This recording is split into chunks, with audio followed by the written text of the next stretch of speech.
بسم اللہ الرحمن الرحیم نحمده ونصلي ونسلم على رسوله الكريم اما بعد. معزز طلبہ، سبق نمبر 199 اور باب الیمین فی البیع والشراء والتزوج وغیر ذالک میں ہم بات کریں گے خرید و فروخت اور نکاح سے متعلق قسم اٹھانے کی مختلف صورتیں، اور اسی کے ساتھ یہ باب بھی مکمل ہو جائے گا. ومن قال لغیرہ ان بعت لك هذا الثوب فامرأته طالق فدس المحلوف عليه ثوبه في ثياب الحالف فباعه ولم يعلم لم يحنث، لأن حرف اللام دخل على البيع فيقتضي اختصاصه به، وذلك بأن يفعله بأمره، إذ البيع يجري فيه النيابة ولم توجد، بخلاف ما إذا قال إن بعت ثوبا لك، حيث يحنث إذا باع ثوبا مملوكا له، سواء كان بأمره أو بغير أمره، علم بذلك أو لم يعلم، لأن حرف اللام دخل على العين لأنه أقرب إليه فيقتضي الاختصاص به، ذلك بأن يكون مملوكا له، ونظيره الصياغة والخياطة وكل ما يجري فيه النيابة، بخلاف الأكل والشرب وضرب الغلام، لأنه لا يحتمل النيابة، لا يفترق الحكم فيه في الوجهين. صورت مسئلہ، شخص نے دوسرے کو کہا کہ اگر میں نے تیرے لیے لکا، یہاں پہ پہلے ذکر کیا حاضر صوبہ کو بعد میں، خاص تیرے ہی لیے اس کپڑے کو اگر فروخت کر لیا تو میری بیوی طلاق ہے. پھر اس دوسرے شخص نے مثال کے طور پر خالد نے قسم اٹھائی اور زید کو یہ کہہ رہا ہے کہ اے زید، اگر صرف تیرے لیے اس کپڑے کو اگر میں نے فروخت کر لیا تو میری بیوی طلاق ہے. زید نے محلوف علیہ نے اس کپڑے کو لپیٹ دیا اسی اپنے کپڑے کو قسم اٹھانے والے کے کپڑوں کے بیچ میں، پتہ ہی نہیں چلا، لپیٹ دیا اس میں، اور خالد نے یعنی اس حالف نے اس کپڑوں کو فروخت کر دیا اور بیچ میں اس محلوف علیہ کا وہ والا کپڑا بھی فروخت ہو گیا جس کے بارے میں اس نے قسم کھائی تھی کہ اگر میں نے تیرا یہ کپڑا فروخت کر دیا تو میری بیوی کو طلاق ہے، اور اس کو پتہ ہی نہیں چلا وہ کپڑا بھی بیچ میں فروخت ہو گیا ہے. لم یحنث، تو خالد حانث نہیں ہوگا، اس کی بیوی کو طلاق نہیں ہوگی. اسی طریقے سے اسی مسئلے کے اندر اگر آپ یہاں نیچے دیکھ لیں، اسی کے ساتھ جوڑ کر ہم کہتے ہیں کہ اگر وہ یہ کہتا ہے ان بعت ثوبا لک، کہ اگر میں نے کپڑا، ایسا کپڑا جو آپ کی ملکیت ہے، یہاں پر لک بعد میں ہے، ثوبا پہلے ہے، تو اس سے ایک فرق پڑتا ہے مسئلے میں کہ اگر میں نے آپ کا کپڑا فروخت کر دیا، یہاں پر تو یہ کہ خاص آپ کے لیے کپڑے کو، اگر میں نے اس کپڑے کو فروخت کیا خاص آپ کے لیے تو میری بیوی کو طلاق ہے، اور یہاں پر کہا کہ آپ کا کپڑا میں نے فروخت کر لیا تو میری بیوی کو طلاق ہے. اس صورت میں اگر وہ کپڑا اگر اس نے فروخت کر دیا اور اسی کپڑے کو اس نے فروخت کر دیا، چاہے اس کو پتہ چلا یا نہ چلا، اور اس زید نے اس کو حکم دیا یا نہ دیا، ہر صورت میں حانث ہو جائے گا اور بیوی کو طلاق ہو جائے گی. اب ان دو مسئلوں میں فرق کیا ہے اس کو سمجھیں. اس صورت میں حانث نہیں ہوگا، اس کو پتہ ہی نہیں چلا کہ اس کپڑے کو اس نے فروخت کیا ہے، محلوف علیہ زید نے اس کپڑے کو اس کے کپڑوں میں لپیٹ دیا ہے. تو فرماتے ہیں کہ حرف لام یہاں پر بے کے اوپر داخل ہے، یعنی بے کے ساتھ متعلق ہے. یہاں پہ بعت لک، یہاں پر ہے کہ اگر میں فروخت کروں جو تو صرف آپ کے لیے، یہاں پہ اختصاص ہے کہ بے ایسی ہونی چاہیے جو صرف آپ کی خاطر ہو. تو اس کا مطلب کیا ہوا؟ آپ کے حکم سے ہو. اگر میں اس طریقے سے آپ کے حکم سے میں اس کپڑے کو فروخت کر گیا تو پھر میری بیوی کو طلاق ہے. اور یہاں پر اس کے حکم سے تو نہیں فروخت کیا کہ اس کو پتہ ہی نہیں چلا کہ اس نے وہ کپڑا فروخت کیا، لہذا حانث نہیں ہوگا. فرماتے ہیں کہ یہاں پہ جو لام ہے حرف لام وہ بے پر داخل ہے، یعنی بے کے ساتھ متعلق ہے. فیقتضی، یہ اس کا بے کے اوپر داخل ہونا یہ تقاضا کرتا ہے اختصاص ہو بھی، اس فعل کا یعنی بے والے فعل کا محلوف علیہ یعنی زید کے ساتھ خاص ہونے کا، کہ صرف آپ کی خاطر اگر اس کپڑے کو، آپ کے حکم سے اس کپڑے کو اگر میں نے فروخت کر دیا تو میری بیوی کو طلاق ہے. وذالک کہ بھی یفعل بامرہ، تو لہٰذا اس اختصاص کا تقاضا یہ ہے کہ وہ یعنی خالد اس کپڑے کو فروخت کرے اس کے حکم سے، البیع یجری فیہ نیابۃ، اور اصل مسئلہ تو یہاں پر یہ چل رہا ہے کہ کون سے افعال ہیں جن کے اندر نیابت، یعنی انسان نائب بن کر دوسرے کی نیابت میں اس کام کو کر سکتا ہے، اور کون سے افعال ہیں جن میں نہیں کر سکتا۔ تو جن افعال کے اندر نیابت چل سکتی ہے، جن افعال میں دوسرے کا نائب بن سکتا ہے، ان کی بات ہو رہی ہے۔ اور اگلا جو اسی کے ساتھ مسئلہ جوڑ کر ذکر کریں گے متن میں، وہ افعال ہوں گے جن کے اندر نیابت نہیں چل سکتی، یعنی اسی شرح کے اندر آئے گا۔ تو جب ان میں نیابت نہیں چل سکتی تو اس میں پھر حکم دینا یا نہ دینا کوئی معنی نہیں رکھتا، بس صرف اس بندے کی یعنی اس نے قسم کھا لی ہے، اور اس کے بعد اگر اس نے وہ کام کر دیا، چاہے اگلے کے حکم سے کیا پھر بھی ہانس، نہیں کیا پھر بھی ہانس، اس کو پتہ چلا کہ یہ اس کا کام ہے پھر بھی ہانس، نہ پتہ چلا پھر بھی ہانس، کیونکہ اس میں نیابت ہوتی ہی نہیں ہے۔ اور یہاں پہ نیابت ہوتی ہے، جب نیابت ہوتی ہے نائب بن سکتا ہے خرید و فروخت کے مسائل میں، تو پھر دوسرے کی طرف سے حکم ہونا ضروری تھا، کیونکہ لکا کو پہلے ذکر کیا ہے تو لہٰذا یہاں پہ حکم ضروری تھا، اور اختصاص کی وجہ سے تو لہٰذا وہ نہیں پایا گیا، یہ ہانس نہیں ہوگا۔ بخلاف ما اذا قال، بخلاف اس صورت کے کہ جب لکا کو بعد میں لے جائے، فرمایا کہ اس طریقے سے کہ اگر میں نے تیرا کپڑا فروخت کر دیا، اب یہ نہیں کہ خاص تیرے لیے، بلکہ ایسا کپڑا کہ جو آپ کا ہو۔ یہاں پہ لام لکا جو ہے یہ لام صوبن کے ساتھ متعلق ہے، اور صوبن کی صفت ہے کہ ایسا کپڑا جو آپ کا ہو، اس کو اگر میں نے فروخت کر دیا تو اس میں ضروری نہیں کہ آپ کے حکم سے ہو، یا مجھے پتہ ہو کہ آپ کا کپڑا ہے یا مجھے پتہ نہ ہو، نہیں، بلکہ صرف مطلق آپ کی ملکیتی کپڑا اگر میں نے فروخت کر دیا، چاہے جس طریقے سے بھی کیا، تو میری بیوی کو طلاق فرمائے۔ اس صورت میں ہانس ہو جائے گا، صورت مسئلہ باقی وہی ہے۔ لہٰذا جب اس نے بیچ دیا اس کپڑے کو جو زید کا مملوک ہے، یعنی خالد نے بیچ دیا زید کے مملوک کپڑے کو، اگرچہ بیچ میں لپیٹا ہوا تھا، پتہ نہیں چلا، یا اس کے حکم سے یا حکم کے بغیر، خالد کو پتہ تھا اس کا کپڑا ہے یا پتہ نہیں تھا، ہر صورت میں یہ ہانس ہو جائے گا، اس لیے کہ یہاں پہ حرف لام وہ عین چیز یعنی کپڑے کے اوپر داخل ہے، یعنی کپڑے کے ساتھ متعلق ہے۔ انہ اقرب الیہ، اور آپ کو پتہ ہے کہ جار مجرور کا کے اندر نحویوں کا اصول یہ ہے کہ وہ قریب کے ساتھ ہی متعلق ہوتا ہے، تو لہٰذا قریب یہاں پہ صوب ہے، اس کے ساتھ متعلق ہو جائے گا۔ تو مطلب یہ کہ آپ کی کا ملکی تھی کپڑا، ایسا کپڑا جو آپ کا ہے، وہ اگر میں نے فروخت کر دیا تو اس کے لیے آپ کا حکم ہونا ضروری نہیں ہے۔ یقتضی اختصاص بھی، بس یہاں پر یہ جو اس کی قربت ہے یہ تقاضا کرتی ہے کہ یہاں پر وہ کپڑا جو ہے وہ اس محلوف علیہ یعنی زید کے ساتھ خاص ہو، بس وہ کپڑا اس کے ساتھ خاص ہو، بقیہ بیشرا اس کے ساتھ خاص ہونا ضروری نہیں ہے۔ وذالک بان یکون مملوکا لہ، اور کپڑے کا اس محلوف علیہ کے ساتھ خاص ہونے کا مطلب یہ ہے کہ اس کی ملکیت میں ہو، تو اس صورت میں بس صرف ملکیت میں ہو تو بس اس نے اگر اس کو فروخت کر دیا تو ہانس ہو جائے گا۔ اس کی ایک نظیر فرماتے ہیں کہ سیاغت بھی ہے کہ اگر کہے کہ بھائی ان سبقت لکا صوبن، کہ اگر میں نے تیری ہی خاطر کپڑے کو کلر کر دیا تو میری بیوی کو طلاق، پھر اس میں یہ کہ حکم ہونا ضروری، کیونکہ سیاغت ایسا فعل ہے کہ اس میں نیابت چلتی ہے، تو لہٰذا جب نیابت چلتی ہے تو دوسرے کی طرف سے یہ نائب بن کر کام کرے گا لکا صوبن کے اندر، تو لہٰذا پھر اس صورت کے اندر اس کو چاہیے کہ وہ اس سے اجازت بھی لے لے اور اس کا حکم بھی ہو، تب ورنہ ہانس ہو جائے گا، ورنہ ہانس نہیں ہوگا۔ اور والخیاطہ، اسی طریقے سے درزی گیری کا کام، کہ میں نے اگر تیرا لکا یعنی ان خط لکا صوبن، اگر آپ کے لیے یعنی آپ کے حکم سے میں نے کپڑا سی لیا تو میری بیوی کو طلاق، جب تک اس کی طرف سے حکم نہیں آگا تو یہ اس کی بیوی کو طلاق نہیں ہوگی۔ اور اگر اس نے وہی لام کو بعد میں ذکر کر دیا کہ ان سبقت صوبن لکا یا ان خط صوبن لکا، آپ کے کپڑے کو اگر میں نے رنگ دیا یا آپ کے کپڑے کو میں نے سی لیا تو میری بیوی کو طلاق ہے، تو پھر اس میں دوسری کی طرف سے حکم ہو یا نہ ہو، اگر اس نے سی لیا تو ہانس ہو جائے گا۔ تو یہ ایک بنیادی فرق ہے جس کو آپ یاد رکھیں۔ اور اس طریقے سے فرماتے ہیں وَكُلُّ مَا يَجْرِي فِيهِ نِيَابَةٌ، ہر ایسا فعل جس میں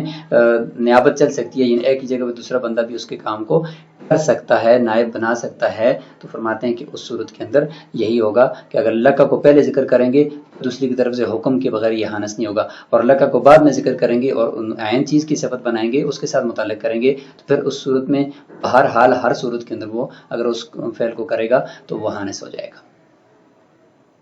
بخلاف الاکل والشرب وضرب الغلام، بخلاف کھانے کے اور پینے کے اور بچہ، یہاں پہ غلام سے مراد بچہ ہے، بچے کو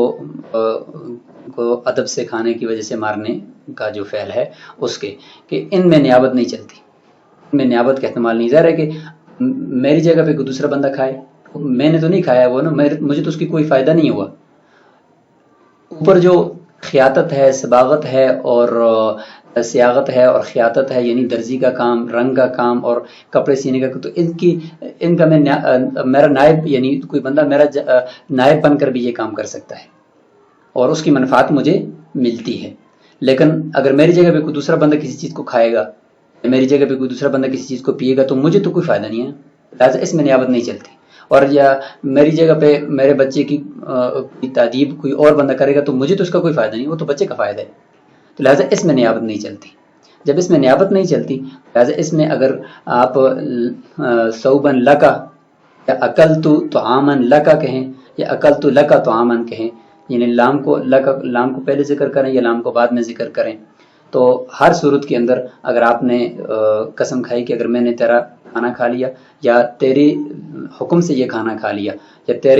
تیرا پانی پی لیا یا تیرے حکم سے یہ پانی پی لیا یا تیرا غلام یعنی تیرا بچے کو میں نے مار دیا یا تیرے حکم سے بچے کو مار دیا تو میری بیوی کو طلاق ہے، تو فرماتے ہیں کہ ان میں چاہے دونوں صورتوں میں جو بھی صورت ہو، حکم اس کی طرف سے ہو یا نہ ہو، اگر کر دے گا تو یہ حانث ہو جائے گا، کیونکہ لأنه لا يحتمل النیابت، اس میں نیابت کا احتمال نہیں ہے، فلا يفترق الحکم فیہ فی الوجن، تو ان دونوں صورتوں کے اندر حکم کے اندر کوئی فرق نہیں آئے گا۔ ومن قال هذا العبد حر ان بعته فباعه على انه بالخيار عتقه لوجود الشرط وهو البيع والملك فيه قائم فينزل الجزاء، وكذلك لو قال المشتري إن اشتريته فهو حر فاشتراه على أنه بالخيار يعتق أيضا لأن الشرط قد حقق وهو شراء الملك قائم فيه، وهذا على أصلهما ظاهر وكذا على أصله، لأن هذا العتق بتعليقه والمعلق كالمنجز، ولو نجز العتق يثبت الملك سابقا عليه فكذا هذا۔ فرماتے ہیں صورت مسئلہ یہ ہے کہ ایک شخص نے یہ کہا کہ یہ جو غلام ہے نا، یہ غلام آزاد ہے اگر میں اس کو فروخت کروں۔ اس نے غلام کے بارے میں کہا کہ اگر اس غلام کو میں نے فروخت کر لیا نا تو فروخت کرتے ہی یہ غلام آزاد ہے۔ پھر اس نے اس غلام کو فروخت کیا، لیکن خیار شرط بھی لگائی، اس میں خیار شرط خود بائے نے اپنے لیے لگائی، 3 دن کا خیار ہے، اس کے بعد میں فروخت کروں گا۔ فرماتے ہیں یہ غلام اس کے فروخت کرتے ہی آزاد ہو جائے گا۔ اگر خیار شرط نہ لگاتا تو فروخت کرتے ہی اس کی ملکیت سے نکل جاتا تو پھر وہ آزاد بھی نہ ہوتا، کیونکہ اس نے کہا تھا کہ میں نے فروخت کر لیا تو یہ آزاد ہے، فروخت کرنے کے بعد اس کی ملکیت سے ہی نکل گیا تو پھر آزاد کیسے ہوگا؟ لیکن یہاں پر صورت یہ بنائی ہے کہ خیار شرط کے ساتھ فروخت کر دیا، اور بائے کا جب خیار ہو، آپ کو پتہ ہے کہ بائے کا خیار وہ چیز کے اس کی ملکیت سے نکلنے کو منع کرتا ہے، جیسے کہ آپ بجو کے اندر پڑھ چکے ہیں یا پڑھیں گے کہ بھائی اگر اختیار لگا دے کہ بھائی میں اپنی چیز فروخت کرتا ہوں لیکن 3 دن مجھے ذرا سوچنے کا موقع دے،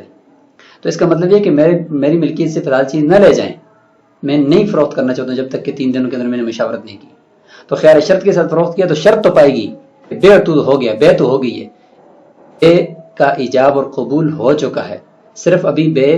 ابتدائی حکم یعنی حکم اس کا نہیں آیا خیار شرط کی وجہ سے، لہذا ملکیت بھی قائم ہے ابھی تک بائے کی، اور بے والی شرط بھی پائے گی تو غلام آزاد ہو جائے گا، لوجود شرط وهو البيع والملك فيه قائم، اور ابھی تک خیار شرط کی وجہ سے بائے کی ملکیت بھی قائم ہے، لہذا جزا بھی آئے گی اور وہ آزاد ہو جائے گا۔ اسی طریقے سے مشتری کی طرف آئیں، مشتری یہ کہتا ہے کہ اگر میں نے اس غلام کو خرید لیا تو یہ آزاد ہے، تو اس میں تو مسئلہ آسان ہے نا کہ اگر وہ مکمل طور پر خرید لے تو خریدتے ہی ہم اقتضاً اس کی ملکیت کو ظاہر اس سے پہلے مانیں گے اور وہ آزاد ہو جائے گا، اور اگر خیار شرط کے ساتھ وہ خریدے تو پھر بھی خیار شرط کے ساتھ خریدنے کی وجہ سے وہ پھر بھی آزاد ہو جائے گا، کیونکہ خیار شرط کے ساتھ خریدا تو خریدنا تو پایا گیا تو شرط پائے گی، جب شرط پائی گئی ہے تو اب آگے بات یہ ہوگی کہ صاحبین کے نزدیک اگر مشتری اختیار لگا دے کہ بھائی میں خریدوں گا لیکن 3 دن مجھے ذرا مشاورت کرنے کا موقع دے دیں، تو اس سے مبیع اس کی ملکیت بائے کی ملکیت سے وہ نکلنے سے کوئی چیز معنی نہیں کرتی، کیونکہ بائے تو آلریڈی فروخت کر رہا ہے، مشتری کی ملکیت میں آنے سے کوئی چیز اس کو منع نہیں کرتی، لیکن مشتری نے اختیار لگایا ہے تو صاحبین کے نزدیک تو اس کی ملکیت میں آ جاتی ہے چیز، اگر وہ لے کر آ جائے صاحبین کے نزدیک تو مسئلہ نہیں ہے، جب اس کی ملکیت میں آ گیا اور ادھر سے شرع والی بات بھی پائے گی تو غلام آزاد ہو جائے گا اور خیار شرط ساقط ہو جائے گا۔ البتہ امام ابو حنیفہ رحمہ اللہ فرماتے ہیں کہ اگر مشتری اختیار لگا دے، خیار شرط لگا دے تو مبیع اس کی ملکیت میں داخل نہیں ہوتا، لیکن اس صورت کے اندر امام ابو حنیفہ رحمۃ اللہ فرماتے ہیں کہ نہیں، اس صورت کے اندر غلام آزاد ہو جائے گا، کیونکہ یہاں پر اس نے آزادی کو معلق کیا ہوا ہے شرط کے ساتھ،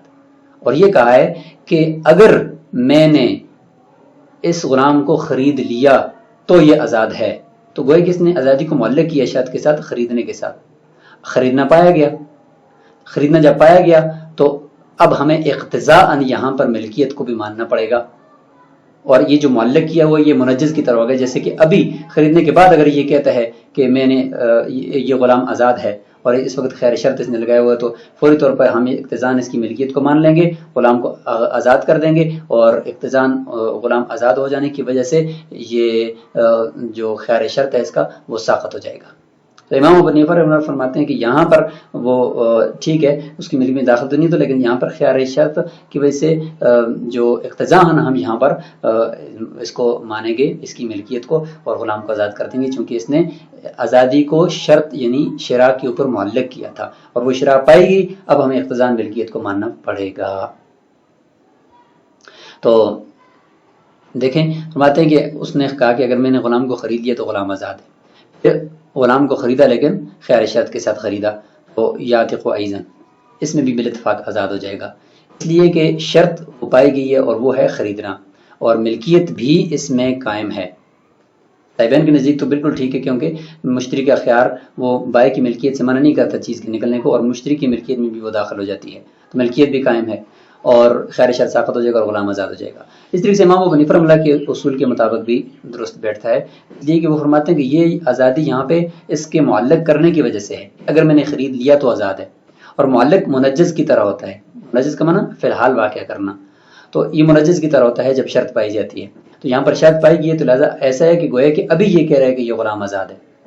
یعنی خیر شرط کے ساتھ خرید کر گویا کہ ابھی کہہ رہا ہے کہ یہ آزاد ہے، تو ابھی جب کہ آزاد ہے تو پھر ہمیں اقتضاء ملکیت ماننی پڑتی ہے نا، تو لہٰذا اس صورت میں بھی ماننی پڑے گی۔ اور اگر فرماتے ولو نجز العتق یثبت الملک سابقا علیہ، اور اگر ابھی ابھی خیر شرط کے ساتھ خرید کر وہ کہتا ہے کہ یہ غلام آزاد ہے، تو ہمیں اقتضاء ملکیت کو یہاں پہ ثابت ماننا پڑتا، لہٰذا فقضا حاضر، لہٰذا اس معلق کی صورت میں بھی ملکیت کو ماننا پڑے گا۔ ومن قال ان لم ابي هذا العبد او هذه الامه فامراته طالق فاعتق او دبر طلقت امراته لان الشرط قد تحقق وهو عدم البيع لفوات محليه البيع۔ قسم یہ اٹھائی ہے کہ اگر میں نے اس غلام کو نہ بیچا یا اس باندی کو نہ بیچا میری بیوی طلاق ہے، پھر اس نے اس غلام کو بیچنے سے پہلے ہی آزاد کر دیا، اس باندی کو بیچنے سے پہلے ہی آزاد کر دیا، یا ان دونوں کو مدبر بنا دیا، غلام کو یا باندی کو مدبر بنا دیا کہ میرے مرنے کے بعد تم طلاق آزاد ہو، تو اب آپ کو پتہ ہے کہ آزاد کر دیا تو پھر بھی اب اس کو بیچا نہیں جا سکتا، مدبر بنا دیا تو مدبر کو بھی نہیں بیچا جا سکتا، آزادی کی جہت اس میں آ گئی ہے، تو فرماتے ہیں کہ یہ شرط پائے گی یہاں نس ہو جائے گا، اور آزاد کرتے ہی مدبر بناتے ہی اس کی بیوی کو طلاق ہو جائے گی، اس لیے کہ شرط پائے گی وہ کیا ہے عدم البیع، کیونکہ اب یہ تو بیچ نہیں سکتا، کیونکہ بیع کا محل فوت ہو چکا ہے، تو لہٰذا اس وجہ سے یہ ہانس ہو گیا، بیوی کو طلاق ہو جائے گی۔ فإذا قالت المرأة لزوجها تزوجت علي فقال كل امرأة لي طالق ثلاثا طلقت هذه التي حلفته في القضاء، وعن أبي يوسف رحمه الله أنها لا تطلق لأنه أخرجه جوابا فينطبق عليه ولأن غرضه إرضاءها وهو بطلاق غيرها فيتقيد به، ووجه الظاهر عموم الكلام وقد زاد على حرف الجواب فيجعل مبتدئا قد يكون غرضه إحاشها حين اعترضت عليه فيما أحله الشرع، ومع التردد لا يصلح مقيدا، وإن وغيرها يصدق ديانة لا قضاء لأنه تخصيص العام۔ صورت مسئلہ کہ یہ چوتھی بحث ہے اس باب کی، اس کے اندر یہ ہے کہ عام کو خاص کر دینا یا عام کو مقید کرنا کسی غرض کی وجہ سے یا کسی نیت کی وجہ سے اس کے اندر تخصیص کر دینا۔ تو صورت مسئلہ یہ ہے کہ بیوی نے اپنے شوہر کو یہ کہا کہ تو نے میرے اوپر شادی کر لی ہے کسی اور عورت سے، وہ ہے کہ اس سے ناراض ہو کر ہوگی کہ تم نے میرے اوپر اس طرح شادی کیوں کی، اور اس کو کہتی ہے کہ تم نے مجھے پتہ چلا کہ تم نے شادی کر دی ہے، اور یہ شوہر جو ہے وہ آگے سے اس کو اعتماد میں لینے کے لیے کہہ رہا ہے کہ ہر وہ عورت جو میری ہے اسے 3 طلاق، اب یہ تو عام لفظ اس نے بول دیا، اس میں یہ والی بیوی بھی شامل ہوگی، ساری شامل ہوگی۔ یہ عورت جس نے اس کو قسم دی ہے کہ تم قسم اٹھاؤ کہ تم نے، یا قسم اٹھانے پر مجبور کیا ہے، تو یہ عورت اس کو بھی طلاق ساتھ ساتھ ہو جائے گی۔ القضائی یعنی قضاءً، قاضی اس کا فیصلہ سنا دے گا۔ امام ابو یوسف رحمہ اللہ سے ایک روایت ہے کہ نہیں، اس کو طلاق نہیں ہوگی، یعنی یہ جس نے کہا ہے کہ تزوجت علی، اس کو طلاق نہیں ہوگی۔ دلیل یہ دیتے ہیں کہ شوہر نے یہ جو کلام کہا ہے نا، کل امرأۃ لی طالق ثلاثا، یہ بیوی کے جواب میں کہا ہے، اس نے کہا تزوجت علیہ، تو سوال کے جواب کے اندر سوال کو دہرایا جاتا ہے، السؤال معاد فی الجواب فینطبق علیہ، پس یہ جواب جو ہے وہ اسی سوال کے اوپر منطبق ہوگا۔ اس نے کہا تھا کہ تو نے میرے اوپر شادی کر لی، تو اس نے کہا کہ ہر وہ عورت یعنی آپ کے علاوہ کوئی دوسری عورت جس کے ساتھ میں نے شادی کی اس کو طلاق ہے، لہٰذا اس کو طلاق نہیں ہوگی۔ دوسری دلیل وَلِأَنَّ غَرَضَهُ إِرْضَاءَهَا، اور دوسرے یہ کہ اس وقت شوہر کی غرض بیوی کو راضی کرنا ہے تاکہ وہ راضی ہو جائے، اور بیوی نے اس کے ساتھ شکایت کی ہے۔ فرماتے ہیں کہ یہ راضی کرنا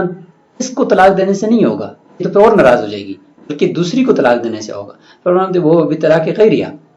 نہ کہ اس کو طلاق دینے سے، غیر کو، اس کے علاوہ دوسری بیوی کو طلاق دینے سے وہ راضی ہوگی نا، لہٰذا یہ والا جو جواب ہے اس کا غیر کو طلاق دینے کے ساتھ ہی مقید ہوگا۔ اور ظاہر روایہ کا جو متن کا مسئلہ ہے کہ اس بیوی کو بھی طلاق ہو جائے گی، فرماتے ہیں کہ یہ عموم الکلام، عام تو عام ہے نا، کل امرأۃ لی طالق ثلاثا، ہر عورت، کلو لفظ اس نے بول دیا۔ اور اگر کوئی یہ کہے کہ بھئی اخرجہ جواباً، امام ابی وسلم فرمایا کہ جواب کے اندر اس جملے کو بولا ہے، فرماتے ہیں کہ جواب کے اندر اس نے اضافہ کر دیا نا، وقد زاد علی حرف الجواب، جواب کا تھا کہ تزوجت علیہ، تو اس کا مطلب یہ تھا کہ امرأۃ یعنی تلک المرأة التي تزوجت بها غیرک طالق ثلاثا، کہ آپ کے علاوہ جو عورت جس سے میں نے نکاح کیا اس کو 3 طلاقیں ہیں، یہ کہتا نا، تو اس نے کلو کا لفظ بڑھا دیا اور عام کر دیا اس کو۔ اب اس کے اندر تخصیص ہم کیسے کر سکتے ہیں؟ تو امام ابی وسلم نے ایک غرض سے تخصیص کر دی، لیکن ہم کہیں گے بھئی ہم اس کو تخصیص اوپر نہیں منطبق کریں گے۔ فیجعل مبتدئا، ہم یہ کہیں گے کہ یہ گویا کہ ایک نیا کلام ہے، گویا کہ یہ نیا کلام اس نے کہا ہے، عورت کے جواب میں یہ نہیں کہا۔ اور جو امام ابی وسلم نے دوسری دلیل دی ہے، کبھی یہاں پر بیوی کو راضی کرنا مقصود ہے اس کا، اور راضی تب ہی ہوگی کہ دوسری بیوی کو طلاق ہو جو اس نے نکاح کیا ہے۔ فرماتے ہیں کہ وقت یکون غرضہ احاشہ، فرماتے ہیں کبھی کبھار شوہر کی غرض بیوی کو جو ہے وہ اکیلا چھوڑنا ہے۔ احاش کا معنی ہوتا ہے کہ اس کو غصہ دلانا یا بیوی کو اپنے آپ سے جدا کرنا۔ وحشی بنانے کا مطلب ہوتا ہے کہ اس کو اپنے آپ سے جدا کر دینا اور اس کو اکیلا چھوڑ دینا، یہ بھی مقصود ہوتا ہے۔ کیوں؟ اس لیے کہ اس نے شوہر کے اوپر اعتراض کیا ہے اس کام کے اندر جس کو شریعت نے اس کے لیے حلال قرار دیا ہے۔ شریعت نے کہا ہے کہ بھئی شوہر ایک سے زیادہ شادی کر سکتا ہے، اور اس نے اس کے اوپر اعتراض کر دی کہ بھئی آپ نے میرے اوپر شادی کر دی۔ تو اس شوہر کبھی کبھار بیوی کو غصہ دینے کے لیے اور بیوی کو کی سرزنش کے لیے بھی اس طرح کا جنا کلام بولتا ہے، تو لہٰذا ہر جگہ پہ راضی کرنا مقصود نہیں ہوتا۔ لہٰذا اس تردد کی وجہ سے کہ اب پتہ نہیں راضی کرنے کے لیے یہ لفظ اس نے بولا ہے یا عورت کو سرزنش کرنے کے لیے اور